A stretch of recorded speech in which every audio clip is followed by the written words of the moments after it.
Hello friends, welcome to smart Naukri channel. दोस्तों, देश दुनिया की तमाम खबरों के लिए आपका स्वागत है। आज की इस वीडियो में हम बात करेंगे कोरोना से जुड़े मामलों के मामले में। जी हां दोस्तों, कोरोना से जुड़ी तमाम खबरों को आज की इस वीडियो में हम बताने वाले हैं आपको। तो आपको अगर कोरोना से जुड़ी सभी अपडेट चाहिए तो आप हमारे चैनल के साथ जुड़ सकते हैं। जी हां दोस्तों, तो सबसे पहले हम बात कर लेते हैं आंकड़ों के मामले में। जी हां दोस्तों, पूरी दुनिया में इस समय जो कुल आंकड़े हैं वो 10 मिलियन पार हो चुके हैं, यानी 1 करोड़ लोग अभी तक इस भयंकर बीमारी से संक्रमित हो चुके हैं। मौतों की संख्या की बात करें दोस्तों तो ये आंकड़े और भयानक हैं। 5,04,466 लोगों ने अपनी जान गंवा दी है इस भयंकर बीमारी की वजह से। ठीक होने वालों की संख्या भी ठीक है। जी हाँ, 55 लाख लोग जो है ठीक है, यानी 5.5 मिलियन लोग अभी तक ठीक हो चुके हैं। और सक्रिय यानी जिनको अभी कोरोना पॉजिटिव है, जो अभी अस्पतालों में भर्ती है, उनके मामले की बात करें तो 4.1 मिलियन यानी 41,88,277 लोग अभी तक इस संक्रमित हैं। तो चलिए अब बात करते हैं इंडिया में। जी हाँ दोस्तों, भारत में जो है कोरोना के मामलों में क्या क्या रिपोर्ट आ रही है। तो पहले कुछ हाइलाइट्स बता देता हूं, फिर इसको मैं विस्तार से आपको बताऊंगा। महाराष्ट्र, तमिलनाडु और दिल्ली में कोरोना के 60% केस बढ़े, जाने अन्य राज्यों का हाल। तमाम खबरों को जानेंगे विस्तार से। अगली खबर में देखेंगे राजस्थान में दूसरे राज्यों से आने पर नहीं होगा 14 दिनों का क्वारंटाइन। महीने भर में कोरोना पॉजिटिव नमूने 3% बढ़े, लेकिन संक्रमितों की संख्या में 234% बढ़ोतरी हुई। जानेंगे इन तमाम चीजों को विस्तार से इस वीडियो के अंदर। तो चलिए सबसे पहले बात कर लेते हैं महाराष्ट्र, तमिलनाडु और दिल्ली से जुड़े केस के मामले में। बात करें दोस्तों, सबसे बड़ी जी हां दोस्तों महामारी कोरोना वायरस कोविड-19 की वजह से महाराष्ट्र, राष्ट्रीय राजधानी दिल्ली और तमिलनाडु की स्थिति बहुत ही ज्यादा खराब है तथा इन तीनों राज्यों में कोरोना के अब तक 3,29,978 लोग प्रभावित हो चुके हैं, जो देश में इस जानलेवा विषाणु की चपेट में आई कुल आबादी का 60% है। यानी कि पूरे देश में 60% जो बीमार हैं वो ये सिर्फ 3 राज्यों में है इनकी संख्या के हिसाब से।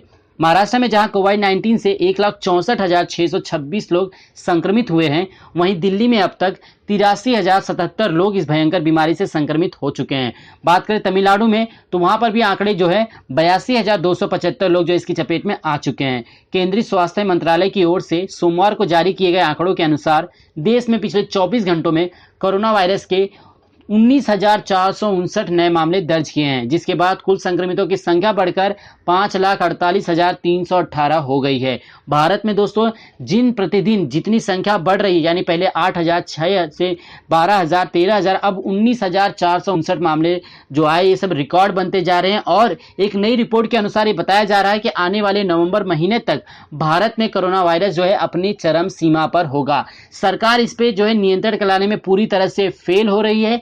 तमाम आंकड़े यही साबित करते हैं कि सरकार जो है अपने सभी वादे और सभी योजनाओं को जो है यहाँ पे फेल होती हुई नजर आ रही है, क्योंकि लॉकडाउन करने का जो सरकार का फैसला था वो जो था वो बेबुनियाद था और सही तरीके से नहीं था, जिसकी वजह से ये आंकड़े देखने को मिल रहे हैं। जहां पूरी दुनिया में कोरोना वायरस के संक्रमण को धीमी आने के बाद लॉकडाउन को खोला गया, तो वहीं भारत जैसे देश में, जी हाँ दोस्तों, जहां आबादी 123 करोड़ के ऊपर है, वहां पर मामले जब बढ़ने लगे तब लॉकडाउन को खोला जा रहा है। यानी अनलॉक 1 खुला, उसके बाद अनलॉक 2.0 खुला। यानी कि आपको 3 महीने तक घर में सिर्फ इसलिए बंद करके रखा गया था कि इन्हें ये डिसाइड नहीं कर पा रहे थे कि हम कब से जो है अनलॉक स्टार्ट करेंगे। जब आंकड़े 2 लाख 4 लाख पहुंच जाएंगे तब ये मामले जो है सोशल मीडिया पे काफी लोग पूछ रहे हैं, और सरकार से सभी का प्रश्न यही है कि किस हिसाब से लॉकडाउन को रखा गया, जिसकी वजह से आंकड़े इस प्रकार आ रहे हैं। अब 19,459 मामले तो यही दर्शा रहा है कि भारत आने वाले समय में पूरी दुनिया को पछाड़ देगा। जी हाँ दोस्तों, बात करें टॉप लोगों में,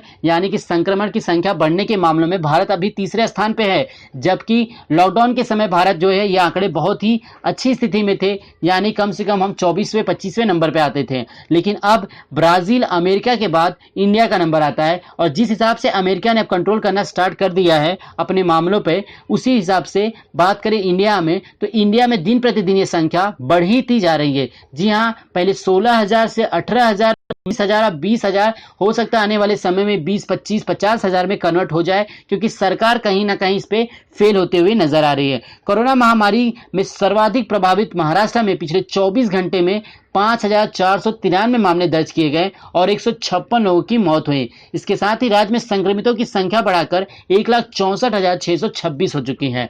बात करें दोस्तों में अब दुनिया में, जी हाँ दोस्तों, यानी भारत में राजस्थान में अब एक नया फैसला दिया गया है कि राजस्थान में अगर कोई दूसरे राज्य से अब आ रहा है तो उसे अब 14 दिन का होम क्वारंटाइन नहीं रहना होगा। राजस्थान के मुख्यमंत्री अशोक गहलोत ने लॉकडाउन के बाद जो नियम लगाए उसमें कहा उन्होंने कि उपासना स्थलों और श्रद्धालु सीमित संख्या में आते हैं, उन्हें 1 जुलाई से खोलने की छूट दी है। इन धर्मस्थलों पर सामाजिक दूरी सहित कोरोना वायरस से बचाव के सभी सुरक्षात्मक उपायों का अनुपालन करना अनिवार्य होगा।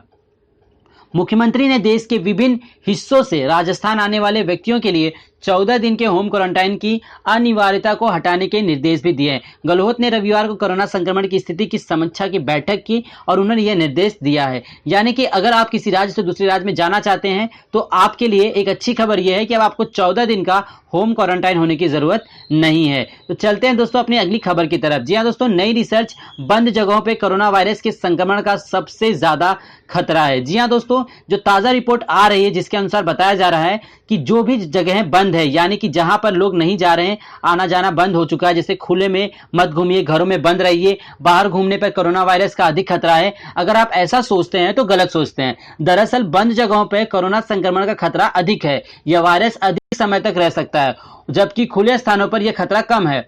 Centre of disease control and prevention USA के एक नए अध्ययन में ये तथ्य सामने आए हैं।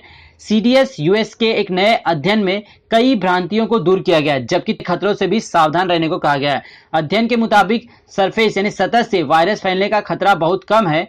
इसे लो रिस्क फैक्टर में रखा गया है, यानी किसी बाहरी चीज, दीवार, गेट आदि से छूने पर खतरे की गुंजाइश बहुत कम है, जबकि अधिक खतरा भीड़ भाड़ वाले स्थानों पर बताया गया है। इनमें प्रमुखतः शादी, विवाह समारोह, कार्यालय, सिनेमा घर आदि, यानी कि जहां पर लोग ज्यादा हैं वहां पे खतरा ज्यादा है। जबकि अगर आपको लगता है कि आप किसी की गाड़ी छू लेते हैं, यानी बाइक वगैरह छू लेते हैं, दरवाजा छू लेते हैं, कोई सामान उठा लेते हैं, तो आपको इससे खतरा जो है बहुत ही कम है। ये जो है एक ताजा रिपोर्ट में बताया गया है, जिसका रिसर्च जो है अमेरिका ने किया है। तो चलते दोस्तों अपनी अगली खबर की तरफ। अगली खबर है दिल्ली से कोविड-19 में। जी हाँ दोस्तों, दिल्ली में 417 हुए कंटेनमेंट जोन, अब तक 2,45,000 लोगों की जांच। बात कर रहे हैं राष्ट्रीय राजधानी दिल्ली में बेकाबू होते कोरोना वायरस संक्रमण के साथ ही यहां कंटेनमेंट जोन की संख्या भी बढ़कर 417 हो गई है। वहीं कोरोना को फैलने से रोकने के लिए अब तक कुल 2,45,000 लोगों की जांच की गई है। दिल्ली सरकार के अधिकारियों ने बताया कि कंटेनमेंट जोन की संख्या अभी और बढ़ने की उम्मीद है, क्योंकि केंद्र सरकार के निर्देशों के बाद अधिकारियों को कुछ जिलों में ऐसे इलाकों की पहचान का काम किया फिर से पूरा करना है। एक अधिकारी ने कहा कि ऐसे इलाकों को पुनः मानचित्रण से पहले दिल्ली में कंटेनमेंट जोन की संख्या 280 थी। एक अधिकारी ने पीटीआई को बताया, हमने शहर भर में होने वाले डोर टू डोर सर्वे में कोरोना के लिए लगभग 2 लाख लोगों की स्क्रीनिंग की। साथ ही कोरोना के कंटेनमेंट जोन में 45,000 लोगों की जांच की गई। डोर टू डोर स्क्रीनिंग की प्रक्रिया 6 जुलाई तक पूरी करनी होगी। 2001 की जनगणना के अनुसार राष्ट्रीय राजधानी दिल्ली में 34,35,000, जी हाँ दोस्तों, यानी 34,35,000 से अधिक घर हैं, जिनमें शहरी घरों में 33,56,000 और ग्रामीण क्षेत्रों में 69,574 घर थे। दिल्ली सरकार द्वारा कोविड-19 के रिस्पांस प्लान के अनुसार 30 जून तक कंटेनमेंट जोन का पुनः मानचित्रण किया जाएगा। तो दोस्तों, ये रही आज की कोरोना वायरस पे रिपोर्ट। उम्मीद करते हैं आज का वीडियो आपको पसंद आया हो। कोरोना वायरस से जुड़े तमाम खबरों को देखने के लिए आप हमारे साथ जुड़ सकते हैं। जी हाँ दोस्तों, चैनल को सब्सक्राइब कर लीजिए, क्योंकि स्मार्ट नौकरी को देश दुनिया की तमाम खबरें मिलती हैं सबसे पहले। धन्यवाद दोस्तों।